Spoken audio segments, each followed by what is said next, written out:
BRS పార్టీకి shock మీద shock తగులుతోంది. ఇప్పటికే పార్టీ అధికారంలోకి వస్తే అది చేస్తాం, అందుకే చేస్తాం అని చెప్పిన నాయకులు, అలాగే అధికారంలోకి రాకముందే మేము అధికారంలోకి వస్తాం అని ధీమా వ్యక్తం చేసి అపోజిషన్ నాయకుల మీద తొడలు కొట్టి సవాలు చేసిన నాయకులందరూ ప్రస్తుతం అంతర్మదనంలో మునిగిపోయారు. అంతేకాదు, చాలా మంది బీఆర్ఎస్ నాయకుల్లో ఒక టెన్షన్ పట్టుకుంది. తాము చేసిన భూ కబ్జాలు, అవినీతి ఆరోపణలు ఎక్కడ బయట పడతాయో అని భయపడుతున్నారు. ఈ నేపథ్యంలోనే మేడ్చల్ మాజీ మంత్రి మల్లారెడ్డి తాజాగా చేసిన వ్యాఖ్యలు సంచలనం సృష్టించాయి.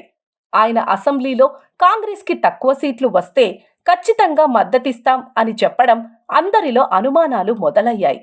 అంతేకాదు, మల్లారెడ్డి తన అవినీతి ఆరోపణలు ఎక్కడ బయట పడతాయో అనే భయంతోనే కాంగ్రెస్లోకి వెళ్లే ఉద్దేశంతో ఇలాంటి మాటలు మాట్లాడారని భావిస్తున్నారు. ఇక ఈయన మాత్రమే కాకుండా ఇంకో నలుగురు ఎమ్మెల్యేలు కూడా అధికారంలో ఉన్న కాంగ్రెస్ పార్టీలోకి జంప్ అవ్వాలని చూస్తున్నారట. ఇందులో ఇద్దరు కొత్తగా గెలిచిన ఎమ్మెల్యేలు కూడా ఉన్నారు. వీళ్ళు ఎన్నో ఆశలతో పార్టీ అధికారంలోకి వస్తే తమ నియోజకవర్గాన్ని అభివృద్ధి చేయాలి అని అనుకున్నారు. కానీ చివరికి పార్టీ ఓడిపోయింది. దాంతో మొదటిసారి గెలిచిన ఇద్దరు ఎమ్మెల్యేలు కాంగ్రెస్ పార్టీలోకి వెళ్లే ఆలోచనలో ఉన్నారట. మల్కాజ్గిరి, ఉప్పల్ నియోజకవర్గాల నుండి ఈసారి ఇద్దరు కొత్త అభ్యర్థులు ఎమ్మెల్యేలుగా గెలిచారు.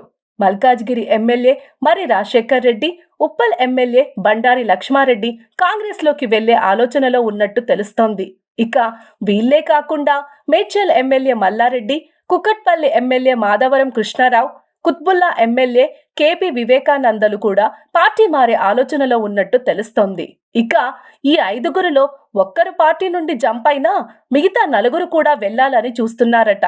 మరి ముఖ్యంగా కొత్తగా గెలిచిన ఎమ్మెల్యేలు మాత్రం కాంగ్రెస్ పార్టీ వైపు చూస్తున్నారని తెలుస్తున్నది.